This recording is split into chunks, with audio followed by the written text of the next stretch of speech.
Val Kilmer and Kurt Russell, and why it changes everything. What if everything Hollywood told you about one of its greatest actors was only half the truth? Not a lie exactly, just a story missing its most important chapter. Because for decades, people heard the same version of Val Kilmer. Brilliant, yes, but impossible. Difficult. The kind of guy who made directors age 10 years on a single production. That was the reputation. That was the story. And then Kurt Russell opened his mouth in an interview. And suddenly, none of it seemed quite so simple. This is the story of two actors, one chaotic Western, and a friendship so perfectly in sync that even their parting gifts told the same story, without either of them planning it that way. Stick with me, because this one's something else. Let's go back to 1993. Tombstone is in production. It's a big, sprawling Western, with a massive cast, a massive budget, and at the center of it all, a massive problem. The director, Kevin Jarre, the same man who wrote the screenplay, has been fired, not before the cameras rolled. Not before a single frame was shot. A full month into filming. Sets already built. Actors already on payroll. A crew of hundreds already showing up every morning. And the man supposed to be steering the ship? Gone. Now think about that for a second. A month in. That's not a minor hiccup you can paper over with a press release. That's a genuine, full-scale production crisis. Someone needed to take control, and they needed to do it fast. Enter Kurt Russell. Now here's where the story gets interesting, and a little unconventional.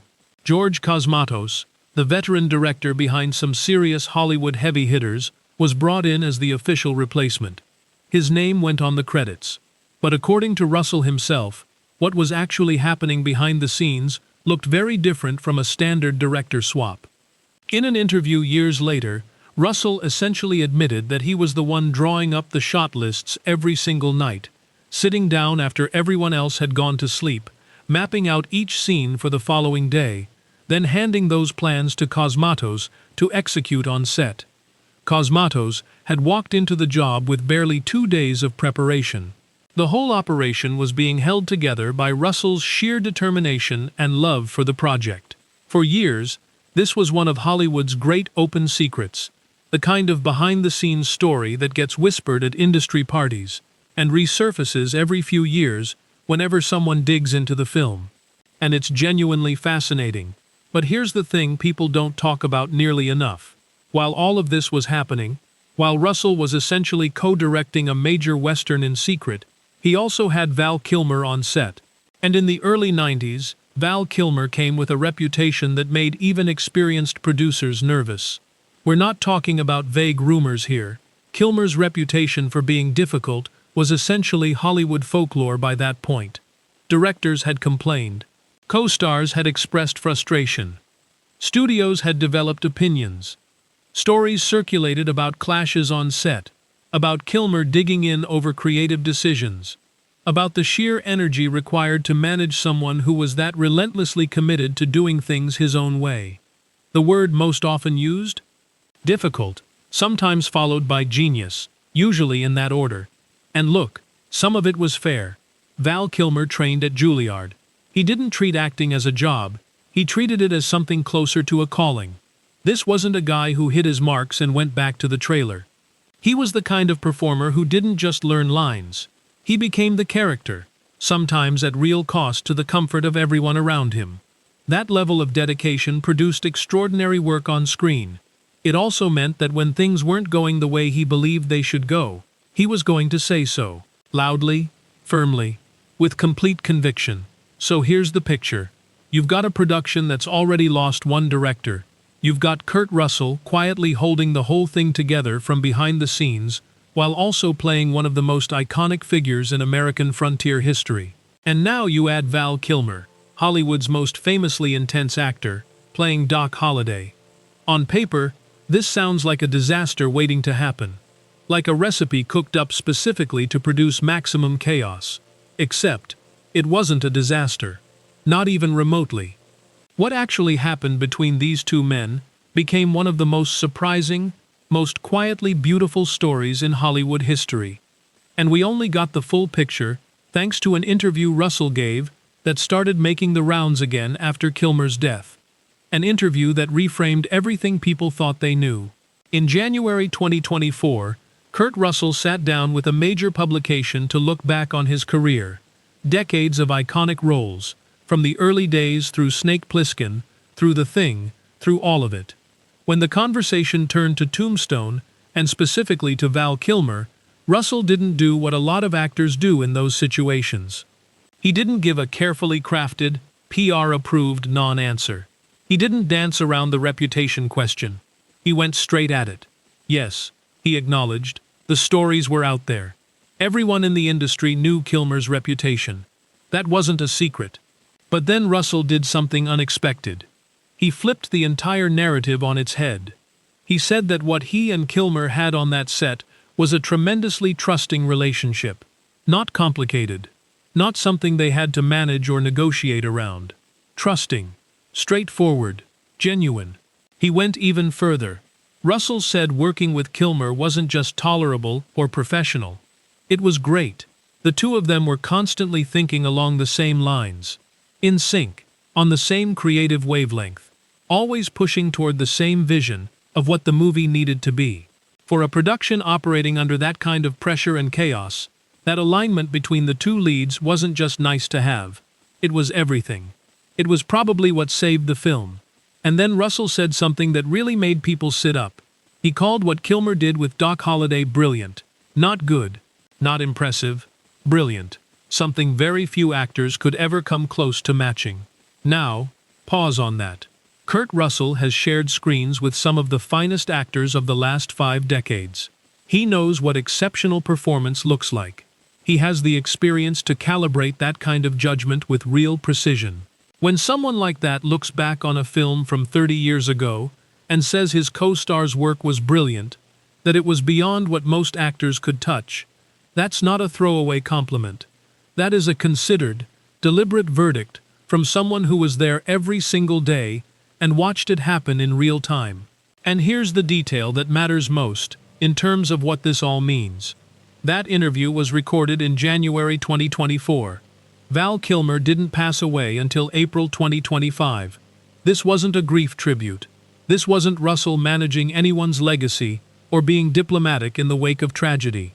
This was just a man telling the truth about someone he respected, with no particular agenda other than getting the record straight. But the interview is only part of the story. Because what happened when Tombstone wrapped filming is the moment that tells you everything, and nobody saw it coming. Russell explained that back in those days, it wasn't unusual for actors to exchange gifts at the end of a long shoot. Not mandatory, not some industry tradition with rules attached. Just something that sometimes happened organically between people who'd been through something real together. A way of marking the experience. Of saying, this mattered. So Russell wanted to give Kilmer something meaningful. Something that actually reflected the work they'd done and the characters they'd inhabited for months. He tracked down some of Kilmer's props from the film. The holster, the gun, the hat, the chair, with Kilmer's name on the back.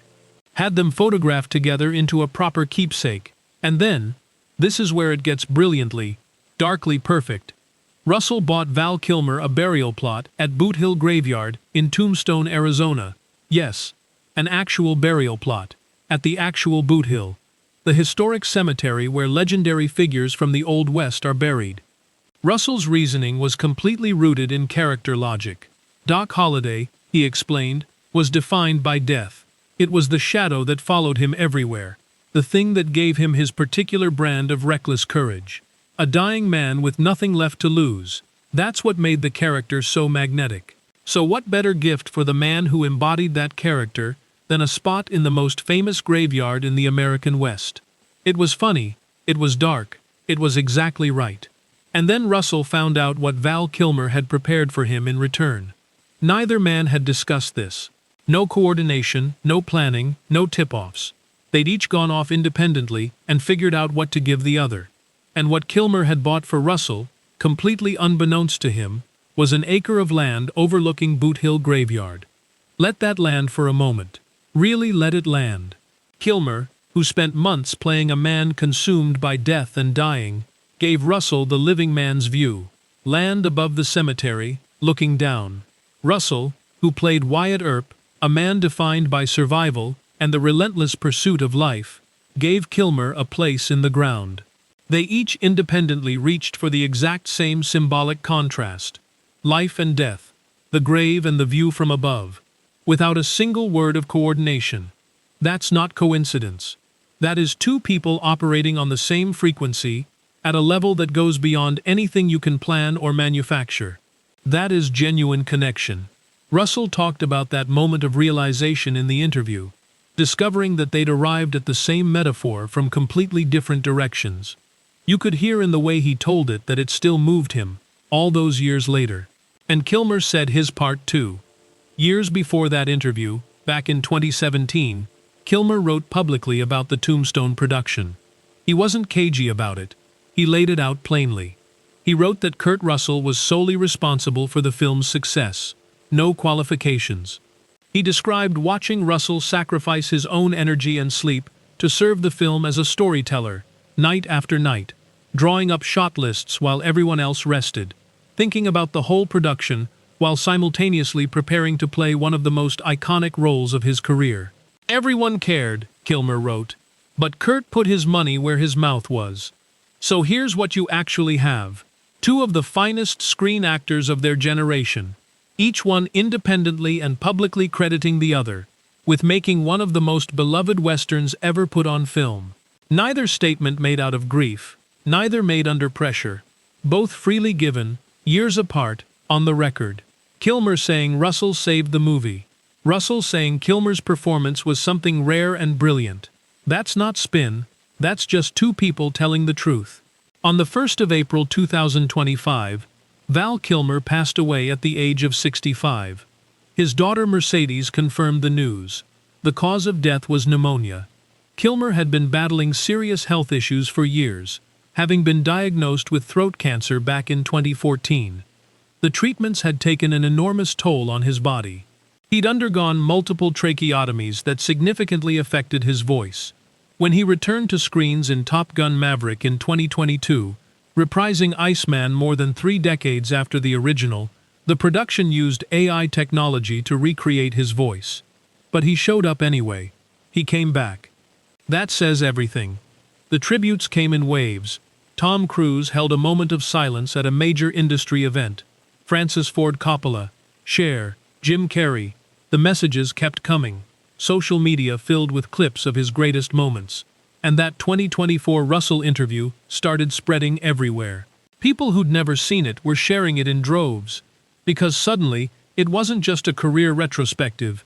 It was a tribute that had been made before either man knew how little time was left. Russell had already said everything that needed to be said. It was all there on the record. Here's what this story is really about, when you strip everything back. On paper, Kurt Russell and Val Kilmer on the same chaotic production should have been a nightmare. One man trying to quietly steer a sinking ship, the other carrying a reputation for being impossible. Every condition in place for disaster. Instead, they built something that has lasted 30 years and counting. Not just a great film, but a real friendship. A connection so genuine that it expressed itself in identical gifts neither of them planned. A connection so trusted that both men spent years publicly crediting the other for things most actors in Hollywood would have quietly claimed for themselves.